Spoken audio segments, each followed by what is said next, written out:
दोस्तों आज हम बात करने वाले हैं एक ऐसे इवेंट के बारे में जब एक हवाई जहाज को हाईजैक कर लिया गया और ये हाईजैकिंग कैसे हुई और उसमें बैठे पैसेंजर्स का क्या हुआ वो आपको इस वीडियो को देखकर ही पता चलेगा। तो बिना देरी के इस वीडियो को स्टार्ट करते हैं।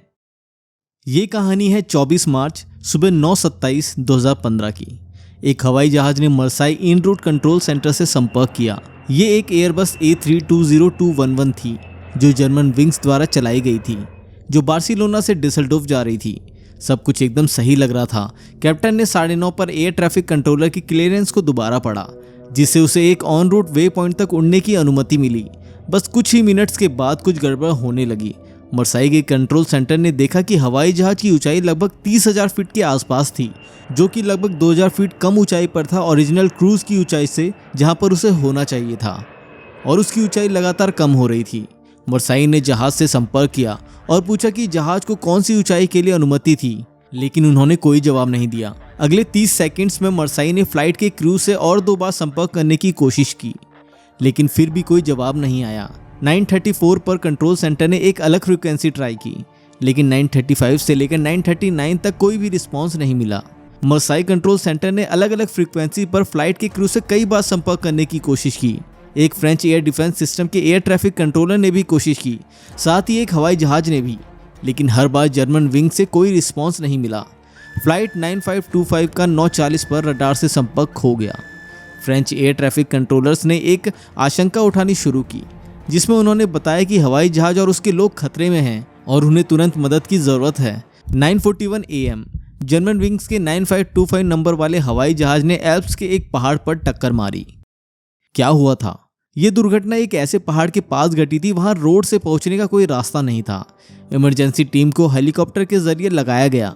जहाज पूरी तरह से बर्बाद हो गया था। वो काफी बड़ी जगह थी, लेकिन जहाज के टुकड़े बहुत छोटे थे। कॉकपिट वॉइस और फ्लाइट रिकॉर्डर उसी हफ्ते मिल गए, लेकिन दोनों ही काफी डैमेज हो चुके थे। जब हवाई जहाज के इन्वेस्टिगेटर्स ने डाटा को जोड़ना शुरू किया तो एक नई कहानी सबके सामने आई। जहाज को हाईजैक किया गया था, वो भी किसी आतंकवादी द्वारा नहीं। चलिए हम कहानी में दोबारा वापस चलते हैं। जहाज अपने तय किए एल्टीट्यूड पर पहुंचकर स्टेबल हो चुका था। कैप्टन 9:30 पर कॉकपिट से बाथरूम जाने लगे। जब वो बाथरूम में थे तब किसी ने कॉकपिट में एक अलग ऊंचाई सेट कर दी। 9:34 कैप्टन वापस आए और कॉकपिट के अंदर जाने के लिए एक्सेस मांगा, लेकिन उसे कोई जवाब नहीं मिला। दरवाजा बंद था। जब वो कॉकपिट के दरवाजे के सामने खड़े थे तब कैप्टन को समझ आने लगा को पायलट ने जहाज को हाईजैक कर लिया था और उस कॉकपिट में एंट्री का कोई रास्ता भी नहीं था। 2001 के बाद कॉकपिट में सुधार किए गए थे ताकि जहाज उड़ाने वाले को हाईजैकर से बचाया जा सके। कॉकपिट में प्रवेश करने के लिए एक क्रू मेंबर को इंटरकॉम पर कॉकपिट को बुलाना होता है और एक कीपैड पर पाउंड की दबानी होती है, जिससे कॉकपिट में घंटी बजती है। उसी समय पायलट दरवाजे को अनलॉक पर स्विच कर देता है। फिर क्रू मेंबर अंदर जा सकते हैं। क्रू को भी इमरजेंसी कोड्स दिए जाते हैं जो वो यूज कर सकते हैं अगर कॉकपिट में कोई जरूरी काम आ जाए। जैसे इस तरह की सिचुएशन में क्रू मेंबर कीपैड पर इमरजेंसी कोड का यूज करेंगे, जिससे एक 32 सेकंड का टाइमर शुरू हो जाएगा और कॉकपिट के दरवाजे 5 सेकंड के लिए खुल जाएंगे। हालांकि ऐसी भी सिचुएशन होती है जब कॉकपिट में मौजूद पायलट क्रू को एंटर नहीं कराना चाहता, जैसे कि एक हाईजैकिंग के टाइम पर। उस सिचुएशन में पायलट दरवाजे को लॉक पर स्विच कर सकते हैं, जिससे कॉकपिट लॉक हो जाएगा और कोई भी एंटर नहीं कर पाएगा। और यही चीज को पायलट ने यूज की थी कॉकपिट को बंद करने के लिए। जब जहाज नीचे जाने लगा तब कैप्टन कॉकपिट के बाहर था, और वो भी बिना किसी कंट्रोल के। 9:39 कॉकपिट वॉइस रिकॉर्डर में कॉकपिट के दरवाजे पर कुछ मारने की आवाजें सुनाई दी, जैसे कि गेट तोड़कर अंदर जाने की कोशिश हुई हो। कैप्टन ने बहुत कोशिश की कि कैसे भी वो अंदर पहुंच जाए, लेकिन कॉकपिट का दरवाजा मजबूत था, जिसे ऐसी सिचुएशन के लिए बनाया था कि अगर किसी के पास वेपन है तो भी वो एंटर ना कर पाए। कैप्टन खड़े रहे। अब उनके पास ज्यादा टाइम नहीं था। पैसेंजर, क्रू और कैप्टन सब जानते थे कि जहाज गिर रहा है। क्रैश में कोई भी नहीं बच पाया। 144 यात्री, 4 कैबिन क्रू और कैप्टन के साथ को पायलट सब लोग मारे गए।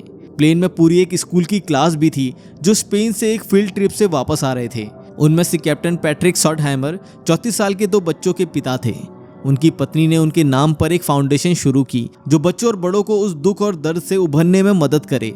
कैप्टन के पास हजारों घंटे की फ्लाइट का अनुभव था और उनके अंतिम लम्हे में वो जहाज और पैसेंजर को बचाने की कोशिश में लगे रहे, लेकिन उनकी कोई भी कोशिश काम नहीं आ पाई। अब सुन लेते हैं को पायलट की स्टोरी। को पायलट 27 साल का था और वो बचपन से ही एक पायलट बनना चाहता था। उसके रूम में एयरबस, बोइंग और लुफ्तांजा के पोस्टर्स थे। वो बचपन में ही एक एक्सपर्ट ग्लाइडर बन चुका था। उसने स्कूल पास करते ही लुफ्तांजा फ्लाइट एकेडमी ज्वाइन की और उसने कुछ महीने बाद वो एकेडमी छोड़ भी दी क्योंकि वो डिप्रेशन से गुजर रहा था और उसकी एंटी डिप्रेसेंट का ट्रीटमेंट भी चल रहा था और वो कई महीने से एक साइकेट्रिस्ट के पास भी जा रहा था। अंत में उसे एक डॉक्टर की मेडिकल रिकमेंडेशन मिलती है जिसमें लिखा था कि उसका इलाज चल रहा था। कुछ महीने बाद उसका स्टूडेंट पायलट लाइसेंस और फिट अलाइव मेडिकल सर्टिफिकेट उसे मिल जाता है, लेकिन अगर उसे और साइकेट्रिस्ट की ज़रूरत होगी तो उसे जहाज उड़ाने नहीं दिया जाएगा।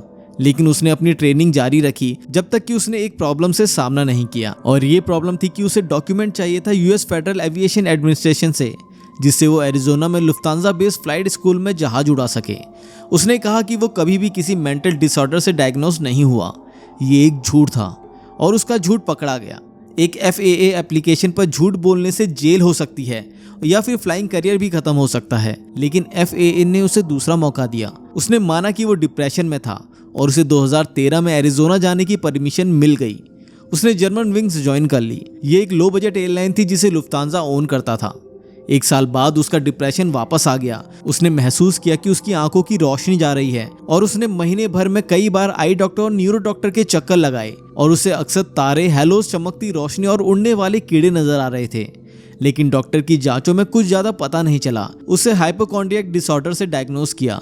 मतलब उसे कुछ नहीं हुआ था, बस वो अपनी हेल्थ के बारे में ज्यादा सोच रहा था। साथ ही उसके परिवार के डॉक्टर ने उसे इमरजेंट साइकोसिस से भी डायग्नोस किया। मतलब उसे दिमाग की बीमारी थी। वो रियलिटी से दूर जा रहा था और साथ ही उस डॉक्टर ने उसे एक साइकेट्रिस्ट के पास जाने की सलाह दी, लेकिन उसने ऐसा कुछ नहीं किया। इसके बजाय 2015 की जनवरी में उसने उसी साइकेट्रिस्ट के पास जाने का फैसला किया जिसने उसकी पहले मदद की थी। उसका वहां ट्रीटमेंट चलना शुरू हो गया और उसे हैवी एंटी डिप्रेसेंट भी दी गई और साथ ही साथ उसने काम करना और फ्लाइट उड़ाना भी जारी रखा। फरवरी से मार्च तक उसने कई बार कई डॉक्टर्स को दिखाया। वो बिल्कुल भी ठीक नहीं था और उसे कुछ बदलना था। क्रैश से 4 दिन पहले उसने अपने कंप्यूटर पर एयरबस A320 कॉकपिट के दरवाजे पर ताला लगाने के प्रोसेस को समझने की कोशिश की। उसके डेसलडॉर्फ से बार्सिलोना की फ्लाइट के दौरान उसने वही सेटिंग्स को चेक किया जब सैडनहाइमर कॉकपिट से बाहर थे। वापस आते टाइम उसने फ्लाइट पर इसका इस्तेमाल जहाज को नीचे लाने के लिए किया। ये कैसे हो सकता था? पायलट्स को अपना हेल्थ और एनुअल चेकअप्स कराना जरूरी होता है। फिजिकल हेल्थ तो दिख जाती है लेकिन मेंटल हेल्थ को कोई नहीं देख सकता, क्योंकि पायलट्स का काम ही कुछ ऐसा है और उन्हें अपनी हेल्थ खुद ही देखनी पड़ती है, जो कि एक बहुत बड़ी प्रॉब्लम है। को पायलट के डॉक्टर ने उन्हें काम के लिए अनफिट डिक्लेयर किया, लेकिन उसने अपने को-वर्कर्स को इस बारे में नहीं बताया। लेकिन अगर कोई इंसान जैसे कि वो पब्लिक की सेफ्टी के लिए खतरा है, तो एक डॉक्टर की जिम्मेदारी होती है कि वो इस चीज़ को रिपोर्ट वो अथॉरिटीज को दे। तो फिर क्या इतने डॉक्टर्स जिन्होंने उसे देखा और इतनी बार उसे मेडिसिन प्रिस्क्राइब की, उनमें से किसी ने भी ये नहीं सोचा कि ये को पायलट किसी के लिए भी खतरा पैदा कर सकता है या किसी को भी खतरे में डाल सकता है? इतना रिस्क लेने से अच्छा क्या वो उसकी रिपोर्ट अथॉरिटीज को नहीं दे सकते थे? हमें ये नहीं पता। शायद डॉक्टर्स को लगता था कि वो को पायलट बस अपने आप के लिए ही खतरा था, लेकिन दूसरों पर नहीं। डिप्रेशन में होना आपको एक हत्यारा नहीं बनाता, या शायद डॉक्टर बस डरे हुए थे। डॉक्टर पेशेंट के कॉन्फिडेंशियल तोड़ना, उसमें भी तो रिस्क है। ये भी पॉसिबल है कि कल्चरल फैक्टर्स भी इसमें शामिल हो, क्योंकि जर्मनी में प्राइवेसी और डाटा प्रोटेक्शन को बड़ा महत्व दिया जाता है। लेकिन ये समझने की कोशिश करना कि डॉक्टर पेशेंट कॉन्फिडेंशियलिटी क्यों नहीं तोड़ी गई, ये एक डिलेमा है, एक इशू है। इसका आंसर हेल्थ केयर प्रोफेशनल्स और एथिक्स प्रोफेसर्स के पास ही है, और अफसोस की बात है। हम यूट्यूबर्स हैं और हम आपको ऐसे ही इंसिडेंट्स के पीछे की स्टोरी पढ़ने को इनकरेज करते हैं। यहाँ तक कि जब आप आज की इस वीडियो को देख रहे हैं तो समझना जरूरी है कि इस तरह की घटना होना अब इम्पॉसिबल है। इस क्रैश के बाद यूरोपियन एविएशन सेफ्टी एजेंसी ने कई सेफ्टी रेगुलेशंस को प्रपोज किया। पायलट्स के लिए साइकोलॉजिकल टेस्ट बढ़ा दिए गए और कई हवाई जहाज कंपनियों ने कॉकपिट में हमेशा 2 पर्सन्स के होने का रूल बना दिया। 2015 में जर्मन विंग्स को यूरो विंग्स में रिब्रांड कर दिया गया। वैसे ये डिसीजन इस क्रैश से पहले लिया गया था और एंड में लुफ्तांजा ने मारे गए लोगों के परिवारों को कंपनसेट किया। लेकिन ये सवाल है कि क्या ये काफी था? परिवारों को काफी नुकसान हो गया था, और ऐसा नुकसान जो कोई भी पैसा कभी ठीक नहीं कर सकता। तो दोस्तों, इसी के साथ ये वीडियो यहीं पर खत्म हो जाती है। आपको ये वीडियो कैसी लगी हमें नीचे कमेंट सेक्शन में जरूर बताइए। अगर आपको ही ऐसे केसेस के बारे में सुनना पसंद है तो हमारे चैनल को सब्सक्राइब जरूर कर लें। मिलते हैं अगली वीडियो में।